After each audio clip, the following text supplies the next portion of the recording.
Assalamualaikum warahmatullahi wabarakatuh. Sahabat yang mulia, yang budiman, jumpa lagi di channel ini, yaitu channel MC Muna Channel, yang keren.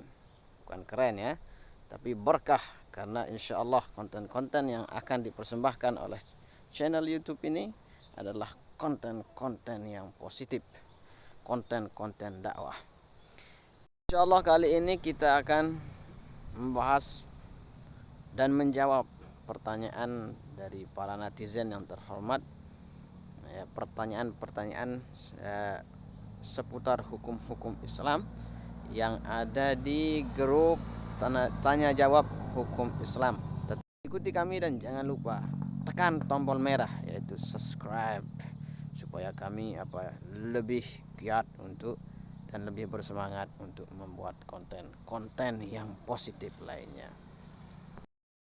Pertanyaan pertama dari saudari Meta Amelia, bagaimana hukumnya mempertahankan rumah tangga demi anak, ya, padahal sudah tidak cinta lagi kepada suami.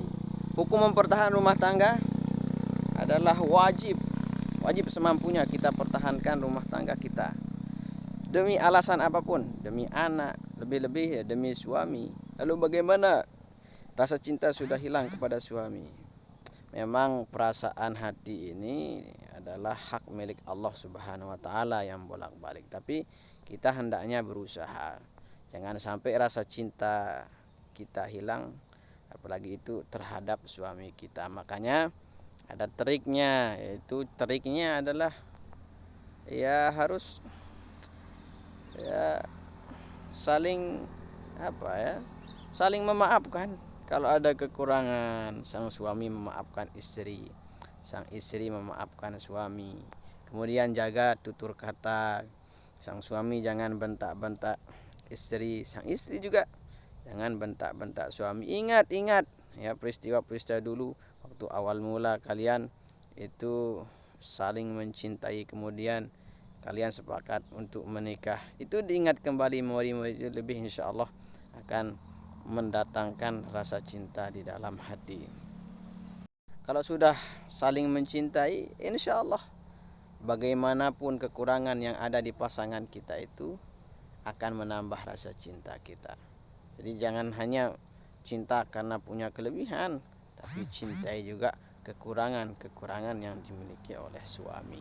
Kalau ada masalah, ya diskusikan, selesaikan dengan secara baik-baik.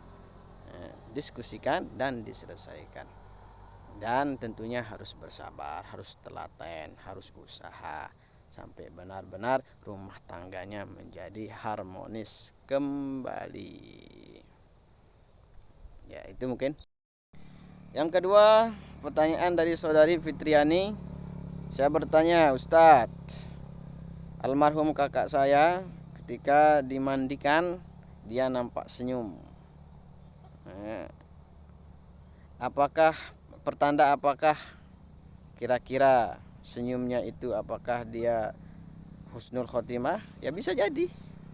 Ya, tanda-tanda orang husnul khotimah itu matinya dia itu berkeringat, kemudian ada air matanya keluar, kemudian wajahnya berseri-seri dan senyum, karena ya ketika kita sakratul maut,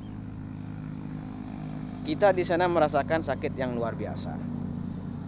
Tetapi bagi orang-orang yang ada iman, orang-orang yang soleh, ketika datang malaikat menjemput nyawanya, Allah langsung memperlihatkan surga. Falaula idza balaghatil hulqum wa antum hina idzin tanzurun, kata Allah, ya, ketika nyawa sudah berada di kerongkongan kalian dan kalian pada saat itu melihat, ya, tanzurun, kalian melihat posisi kalian di mana, kalian langsung bisa lihat surga itu dan bisa melihat neraka. Kalau orang beriman, yang diperlihatkan adalah surga. Maka ketika orang yang sakratul maut itu melihat surga, hatinya bersenang-senang, semakin dia pengen cepat-cepat mati karena rindunya, dan siap karena rindunya ingin menikmati alam kubur, alam barzah, kenikmatan alam barzah, seperti itu. Ya mungkin bisa jadi, tapi wallahu alam, kita serahkan kepada Allah. Mudah-mudahan almarhum kakak Anda ya mati dalam keadaan husnul khotimah. Dan pertanyaan ketiga dari bintang Sagittarius. Bagaimana hukum mendatangi seorang dukun? Haram. Jelas-jelas haram, bahkan Allah akan melaknat dukun dan orang yang datang ke dukun itu, dan termasuk daripada dosa besar. Dalilnya mana? Hadis Rasulullah SAW, man ata kahinan aw arrafan fasaddaqahu bima yaqul faqad kafara bima unzila ala Muhammad.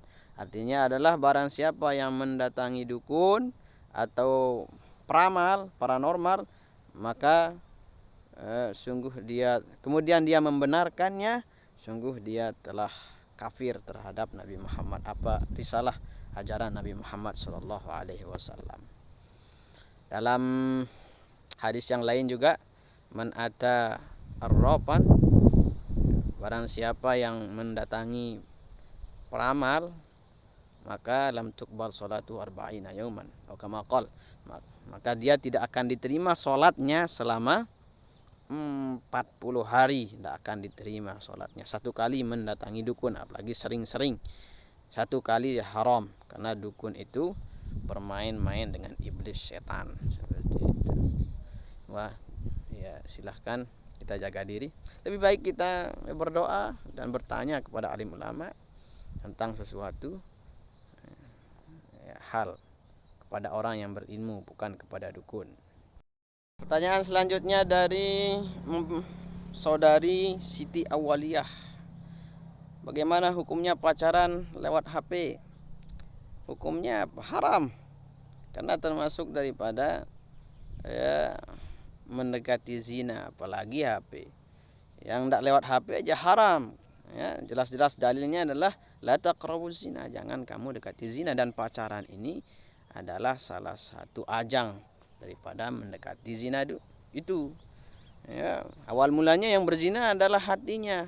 Lama kelamaan hatinya pengen ketemu, kemudian main mata, setelah itu main telinga, habis itu main yang tidak. Jadinya ya haram. Memang kebanyakan HP ini yang membuat zina sekarang merajalela. Yang lebih dahsyatnya lagi, ya lebih parah dengan pakai surat. Dulu orang pakai surat baru bisa pacaran, kalau sekarang video call, ya dengar suara langsung bisa mendengarkan suara-suara indah pacarnya. Ketika berdua itu sama saja berduaan namanya, bersepi-sepi, kemudian ngobrol sampai jam tengah malam. Ya, di sana si laki-laki ketika mendengarkan suara itu ada reaksi listrik yang mengalir di situ. Makanya haram, termasuk mendekati zina. Ya. Next, pertanyaan selanjutnya adalah dari saudara Nanda Vera. Dosa apakah yang tidak diampuni oleh Allah Subhanahu wa taala sekalipun sudah bertaubat? Dosa apa? Tidak ada. Semua akan diampuni oleh Allah Subhanahu wa taala. Dosa yang paling besar itu dosa syirik. Allah berfirman, "Innallaha la yaghfiru ayyushraka bihi wa yaghfiru ma duna dzalika liman yasha." Sesungguhnya Allah tidak akan mengampuni dosa syirik dan akan mengampuni dosa selain syirik. Itu bagi orang yang mati dalam keadaan syirik. Kalau ada orang yang dia Islam kemudian dia murtad atau melakukan kesyirikan, kemudian dia benar-benar bertaubat, ya, sebelum kematiannya, sebelum malam yughagir, ya, sebelum nyawanya berada di tenggorokannya, insyaallah akan diterima taubatnya oleh Allah Subhanahu. Yang paling besar saja Allah akan terima, apalagi dosa-dosa yang lainnya. Ini selaras dengan firman Allah, qul ya ibadiyalladzina asrafu ala anfusihim la taqnatu min rahmatillah innallaha yaghfiru dzunuba jami'a. Ya orang-orang yang beriman, wahai hambaku, pakai ya ibadi, ini panggilan kasih sayang. Wahai hambaku, alladzina asrafu ala anfusihim, yang melampaui batas atas dirinya sendiri, sering melaksanakan dosa, sering melakukan dosa-dosa besar, la taqnatu min rahmatillah, jangan sampai putus asa daripada rahmat Allah Subhanahu. Innallaha yaghfiru dzunuba jami'a, dan Allah zat yang maha mengampuni dosa, semua dosa. Makanya bagaimanapun, ya, banyaknya dosa kita, bahkan karena seringnya mungkin kita dicap sebagai pendosa oleh malaikat mungkin ya. Ya, ingatlah masih ada jalan untuk menuju kebaikan. Kembalilah. Jadi tidak ada mungkin ya yang menyangkut anak Adam, mungkin ya, menyangkut sesama. Jadi syaratnya kalau dosa itu diampuni, kalau menyangkut sesama, hak sesama adalah ya hak itu harus dikembalikan atau meminta maaf terlebih dahulu, baru Allah nanti akan terima ya kesalahannya, terima taubatnya. Jadi kalau dalam kitab itu dijelaskan syarat bertobat itu adalah yang pertama menyesal, harus ada menyesal karena melakukan dosa. Yang kedua adalah harus berazam, berkeinginan kuat, berkomitmen untuk tidak lagi melaksanakan dosa itu. Ya, itu aja. Tiga, kalau itu menyangkut hak-hak sesama, maka hak-hak itu harus dikembalikan. Kalau uang yang dicuri, uangnya harus dikembalikan. Kalau itu kesalahan, minta maaf. Nah, itu seperti itu. Ya. Kemudian selanjutnya pertanyaan dari saudari Desi Hartanti Mahara. Apakah jatuh talak yang diucapkan oleh suami melalui telepon? Kalau melalui SMS itu tergantung niatnya. Kalau niatnya talak maka jatuh talak. Tapi kalau melalui telepon artinya langsung bisa didengar oleh sang istri ucapan suami yang mentalaknya, maka jatuh talaknya. Kalau jatuh talaknya ya harus dipisah, tidak boleh di satu kamar sampai dengan masa iddah selesai atau dia rujuk kembali. Nah, itu kalau talak 1 dan talak 2 seperti itu. Kalau talak 3 namanya talak bain, artinya ya harus berpisah kamar sampai masa iddah, kemudian dia menikah lagi dengan orang lain.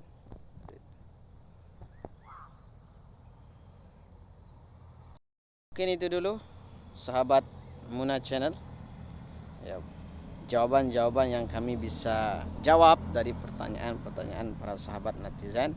Mudah-mudahan bisa bermanfaat. Sekali lagi jangan lupa untuk tekan subscribe supaya kami lebih bersemangat untuk menjawab pertanyaan-pertanyaan sahabat semua. Wallahu a'lam bishawab. Assalamualaikum warahmatullahi wabarakatuh.